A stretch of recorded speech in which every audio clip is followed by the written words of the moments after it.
O Senhor esteja convosco, Ele está no meio de nós. Proclamação do Evangelho de Jesus Cristo segundo Lucas. Glória a vós, Senhor. Naquele tempo, Jesus entrou no templo e começou a expulsar os vendedores, e disse: Está escrito, minha casa será casa de oração. No entanto, vós fizestes dela um antro de ladrões. Jesus ensinava todos os dias no templo. Os sumos sacerdotes, os mestres da lei e os notáveis do povo procuravam modo de matá-lo, mas não sabiam o que fazer, porque o povo todo ficava fascinado quando ouvia Jesus falar. Palavra da salvação, glória a vós, Senhor. Estamos celebrando a memória dos santos vietnamitas, presbítero e seus companheiros. E nós estamos recordando particularmente os mártires de um curto período de 1830 a 1870. Mas a perseguição a que os cristãos foram submetidos e daquela região antecede e continua isto e começa por volta de 1625 e vai para bem adiante um pouco depois de 1886. Um longo período em que estou falando de milhares de cristãos, perseguidos, mortos nas montanhas, na floresta, para salvaguardar a sua fé, para que eles permanecessem cristãos fiéis a Cristo e fiéis à Igreja de Cristo. Eles abandonaram tudo e fugiram para o meio do mato, nas montanhas, tentando sobreviver.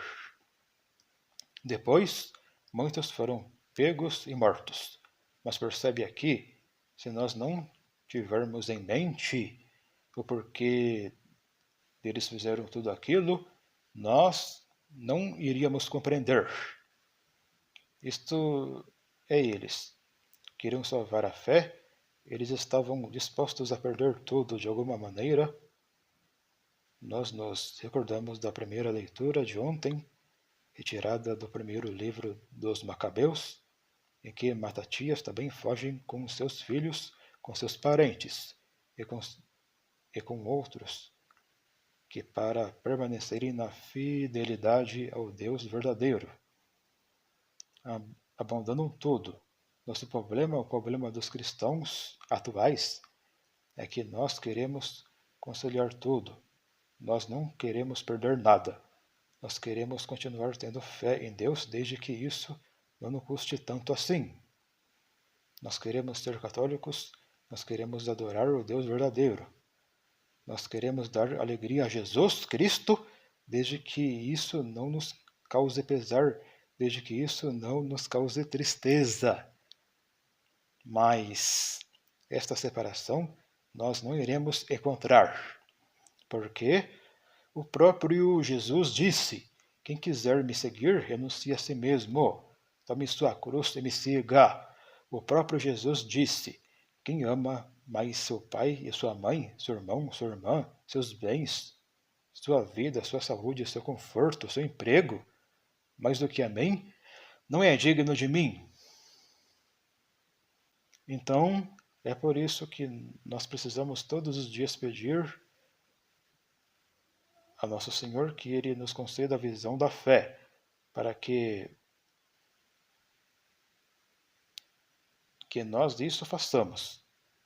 Isto para que nós renunciemos o que deve e o que precisa ser renunciado, com alegria, sabendo que estamos escolhendo a melhor parte, porque se nós não tivermos esta espiritual, se nós não tivermos esta visão que os santos tiveram, toda renúncia, toda pequena renúncia será por demais dolorosa.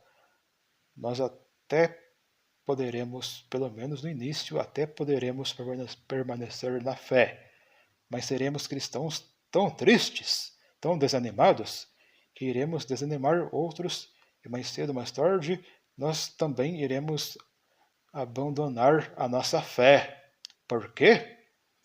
Porque nós não vemos o verdadeiro tesouro, pelo qual vale a pena sacrificar tudo. Jesus Cristo uma vez contou uma parábola de alguém que viu um tesouro escondido no campo.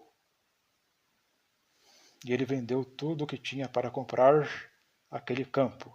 Ora, pode ser que outros passaram por ali e viram aquele campo, viram apenas mato e galhos secos. Um campo pelo qual não valia se sacrificar.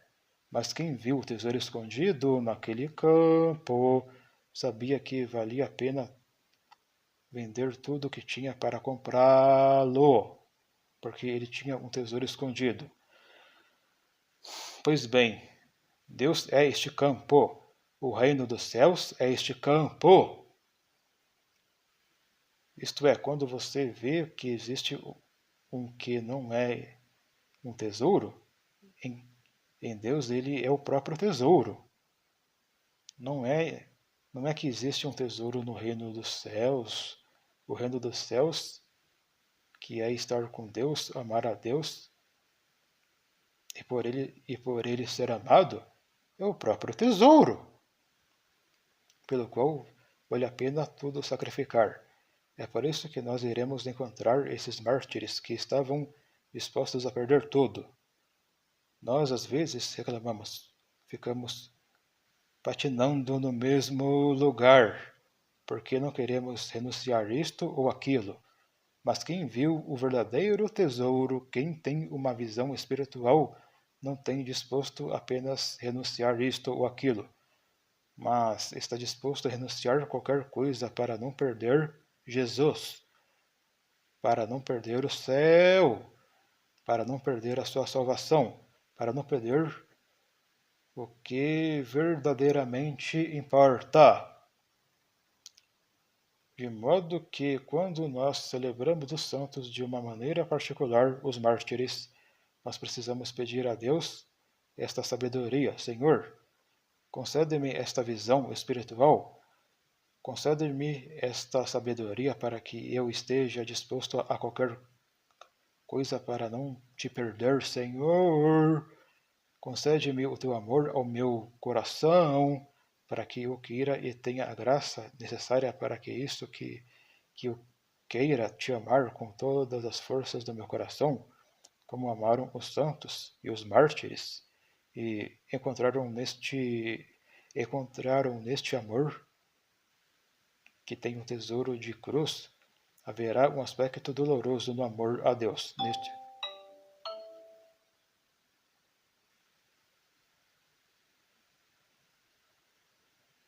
Haverá um aspecto doloroso no amor a Deus neste mundo, sem sombra de dúvidas. Mas encontraram neste amor a alegria do Cristo, que amou o Pai. Pois bem, então, nós estamos falando de milhares de cristãos, mas que, como não foi em nenhum período muito maior, mas que São Paulo canonizou em 1988 este grupo de 117 cristãos que sofreram esta perseguição ali entre 1830 a 1870, e nós temos ali 96 vietnamitas, porque aquela região hoje é o Vietnã. Então, nós tínhamos 9 desses 117, 96 são vietnamitas, 11 espanhóis e 10 franceses. 8 dentre eles, 8 eram bispos, 50 sacerdotes e 59 leigos. Nós temos ali uma mãe, Agnes, uma mãe de 6 filhos. Vocês podem imaginar. E os pais e as mães aqui presentes podem imaginar o que é a dor de uma mãe saber que está morrendo e deixando 6 filhos. Mas se ela tem aquela fé, aquela sabedoria, ela sabe que ela está deixando um tesouro, uma herança para seus filhos, da qual ela não pode privá-los. Isto é, não seria amor aos filhos, privá-los de uma tão grande herança de ensinar aos que por Deus não vale a pena apenas viver, mas vale a pena até morrer. E ela morre, aquela mãe de 6 filhos. Mas nós temos pais, mães, dentre eles, catequistas, militares, seminaristas, que derramaram o seu sangue por causa de Cristo. E dentre eles, entre os 50 sacerdotes, nós temos o Padre Paulo.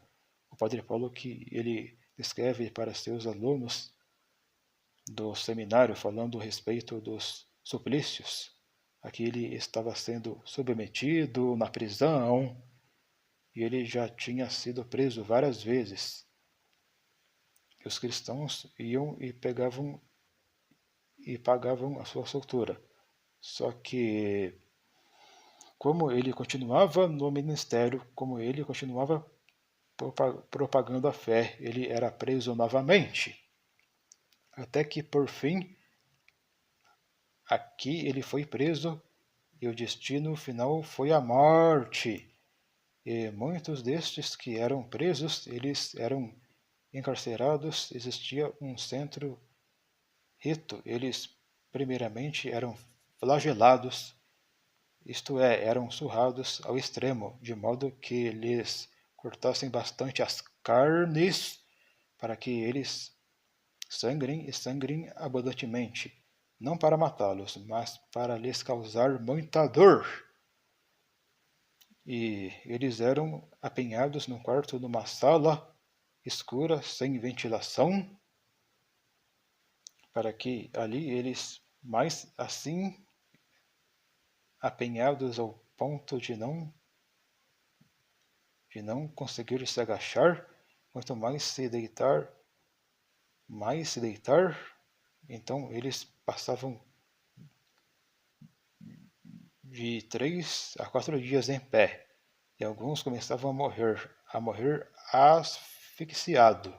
As pernas começavam a inchar, as juntas experimentaram uma dor muito grande nas suas juntas. Então, vocês podem imaginar, porque nem todos eram jovens. E mesmo assim, você passar dias em pé, dormindo em pé, quando conseguia dormir.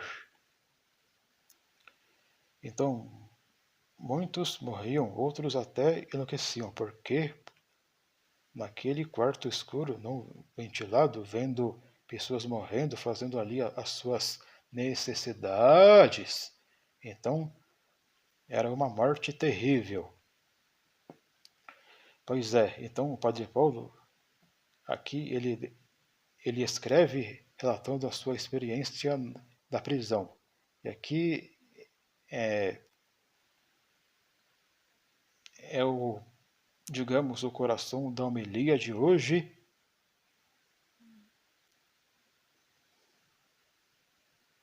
O que é que nós hoje precisamos pedir a Deus, além de pedir a Deus a visão espiritual e nos faz renunciar tudo para não perdê-lo? Além de pedir a Deus um amor, mais um amor grande, o amor ardente, o amor generoso, o amor que seja disposto a sofrer, porque quem não está disposto a sofrer pelo amor não ama.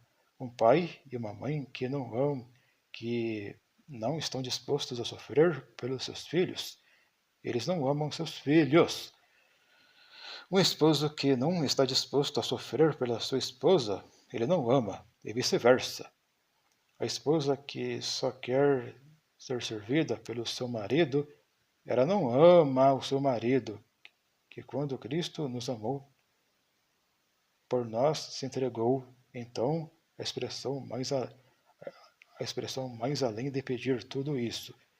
Se tudo isso fosse pouco, nós ainda queremos pedir a Deus o dom de sofrer louvando, isto é, pedir a Deus a graça de, seja nas pequenas ocasiões, ou nas pequenas, ou nas grandes ocasiões, nos pequenos sofrimentos ou nos grandes sofrimentos, aprender a louvar, não ficar lamentando, reclamando, dando patada em tudo, em todos, quando as coisas não acontecem segundo a nossa expectativa,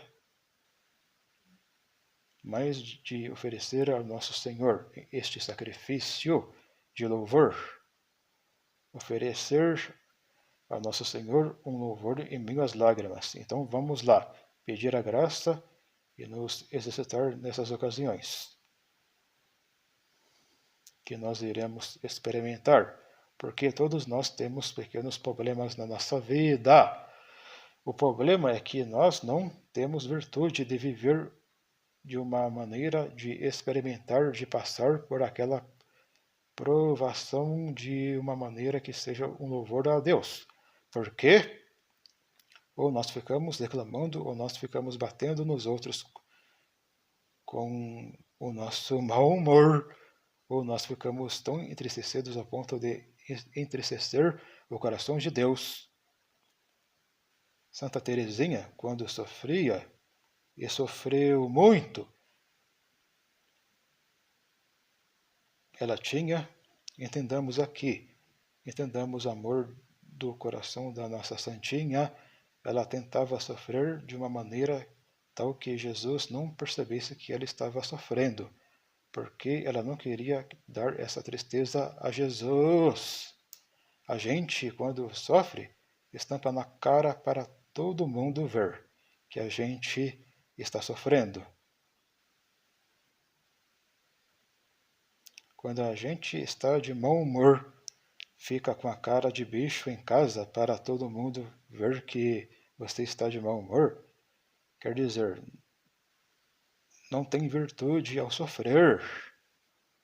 Se Nosso Senhor pede quando a gente jejue para a gente não ficar com a cara triste, com a cara feia, mas deve perfumar a cabeça, só Deus, que vê o seu coração. Ele está vendo, a gente mostra para todos, e todos, estou sofrendo, a minha vida está muito difícil, e aí acha que tem justificativa para ser grosso, para ser grossa, mal-humorado com os outros, porque você está sofrendo. Então vamos lá, pedir a Deus então a graça de sofrer com louvor nos lábios. Por quando isso aqui, meus santos, não é romântico. Eu tenho consciência de que isto que eu estou dizendo não é bolinho.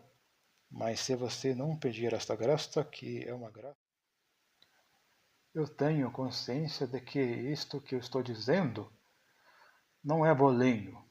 Mas se você não pedir esta graça que é uma graça grande, como é que você vai estar disposto a acolhê-la quando Deus a oferecer? De você sofrer com amor e sabendo que Ele sofreu se unindo a Jesus e vivido com amor, santifica, porque ele é a expressão do seu amor a Deus, do seu desejo de amar a Deus e de amar mais a Deus. Pois bem, então vamos lá. Vamos aqui pegar alguns trechos da carta e sempre tentar aplicar na nossa vida. Então,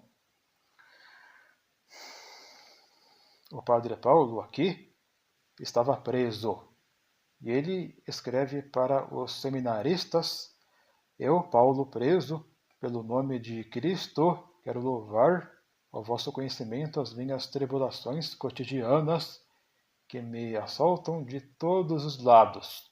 Inflamados pelo amor de Deus, louvá-lo porque eterna é a sua misericórdia.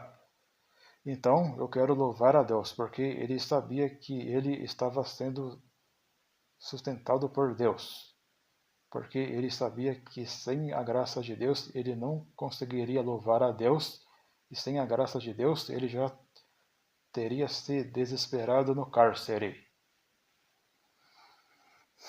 Então vamos lá. Primeiro, sejamos sinceros. Se não fosse a misericórdia de Deus, nós estaríamos ainda de pé? E aqui não é frase de efeito. Se não fosse a misericórdia de Deus, e repito isto, não é frase de efeito. Se não fosse a misericórdia de Deus, eu não seria padre. Eu sou padre já há 18, indo para o 19º ano, porque eterna é a sua misericórdia, a sua paciência, é a sua bondade, que tem me sustentado e tem me dado graças além do que eu as mereço. Eu peço, ora, mas que isso que se aplique a mim, também se aplique a vocês. De alguma maneira, todos nós podemos cantar a misericórdia de Deus e cantar a sua bondade que tem nos sustentado. Então, estava aqui o Padre Paulo, preso louvando a misericórdia de Deus, a graça de Deus. E o que sustentou? Imagine, Deus concedeu a ele a graça de sofrer, e quando ele a acolhe, sofrendo com louvor, ele ama mais a Deus e se dispõe a receber mais graças de Deus para mais santamente sofrer, e quanto mais santamente ele sofre, mais ele ama e se predispõe a receber maiores graças de Deus. E isso se torna um círculo virtuoso, um círculo de amor. Então é isso que Deus quer para nós. Então, continua o meu cárcere. Então, ele não vai aqui e dourar a pílula, ele vai dizer: o meu cárcere é verdadeiramente uma imagem do fogo do inferno.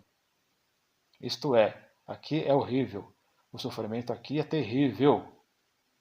Aos cruéis suplícios de todo gênero, como grilhões, algemas, ferros, junta-se ainda ódio, vingança, calúnias, palavrões, acusações, maldades, falsos testemunhos, maldições, angústias e tristeza.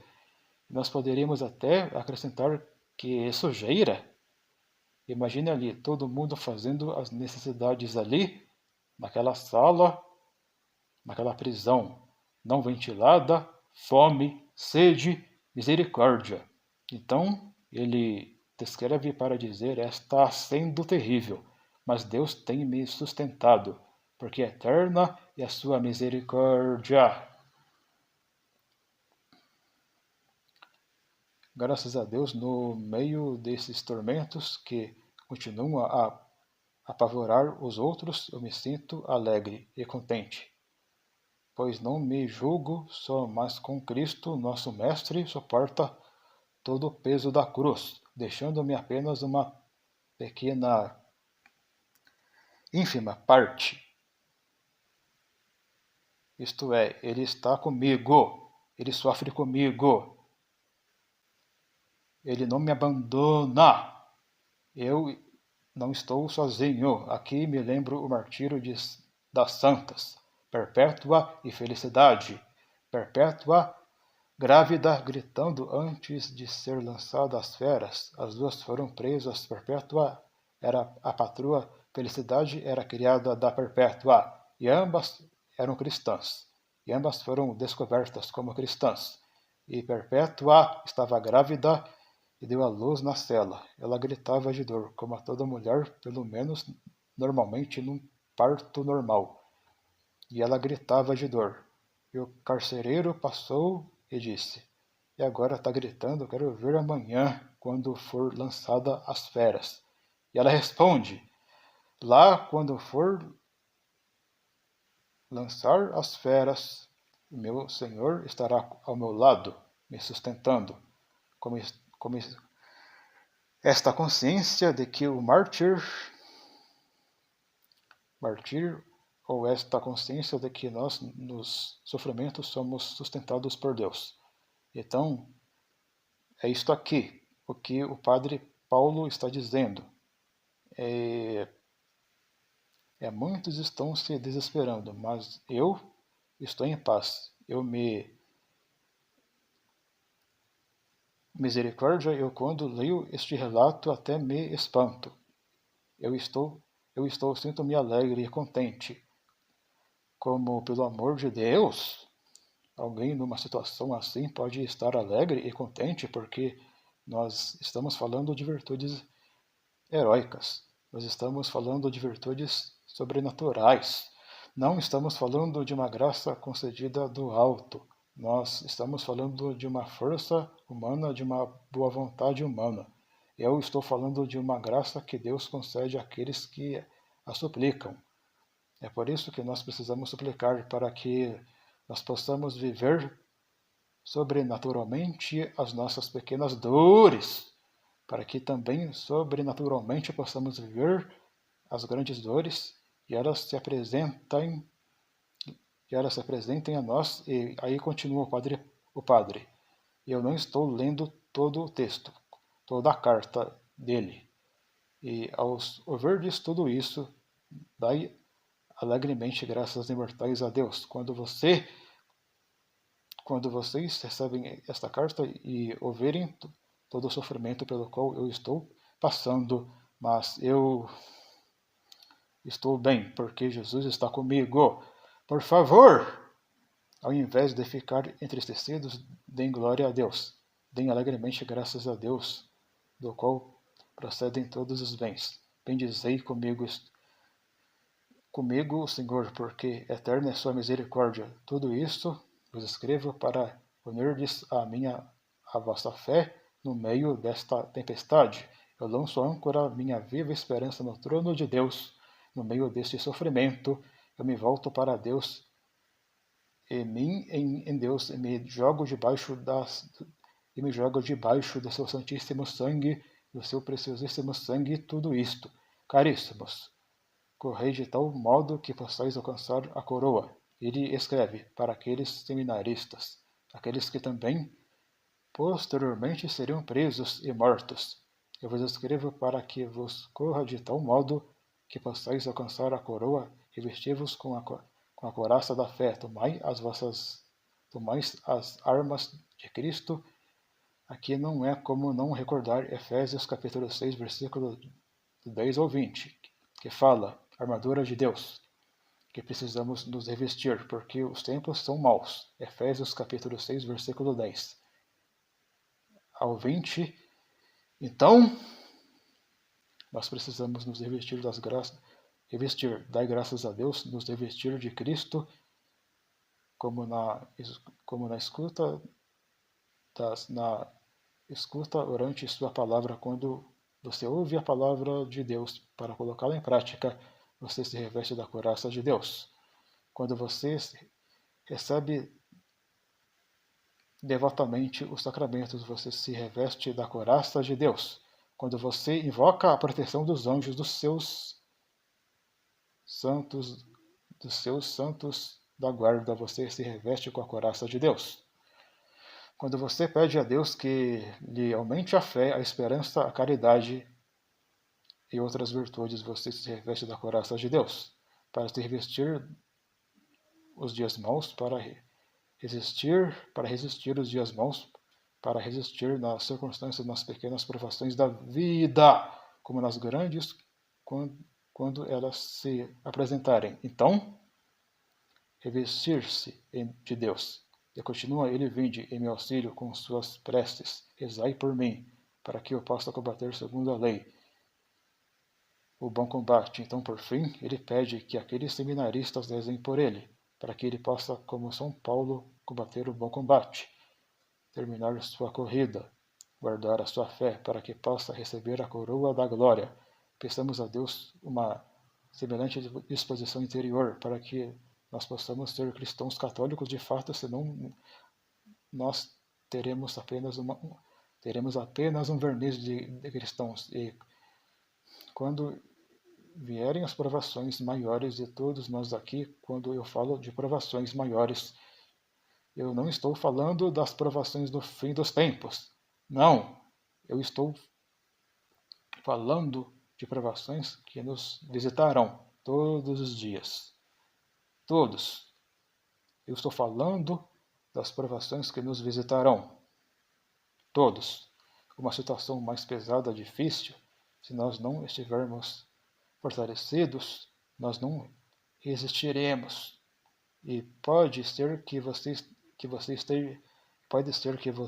esteja agora, seja alguém aqui na Assembleia, seja alguém ouvindo pelas redes sociais que esteja passando agora por uma aprovação semelhante. Então peça para a intercessão de Santo André, de São Paulo, desses dois aqui santos, sacerdotes vietnamitas, dos outros e sacerdotes e leigos vietnamitas, peça por intercessão do seu anjo da guarda, dos seus santos, de devoção, as graças, as virtudes, a força, a fortaleza, o amor necessário para que você sofra com louvor nos lábios. Porque quando você sofre com louvor nos lábios, você alegra Jesus. E você humilha Satanás, que quer se utilizar dos seus sofrimentos para fazer você perder a fé. Então, peça a Nosso Senhor este amor grande, esta fortaleza, para que você mesmo sofrendo, você renda louvores a Deus. Você cresça no amor a Nosso Senhor com Ele, e assim, é óbvio, cresça cada vez mais na santidade.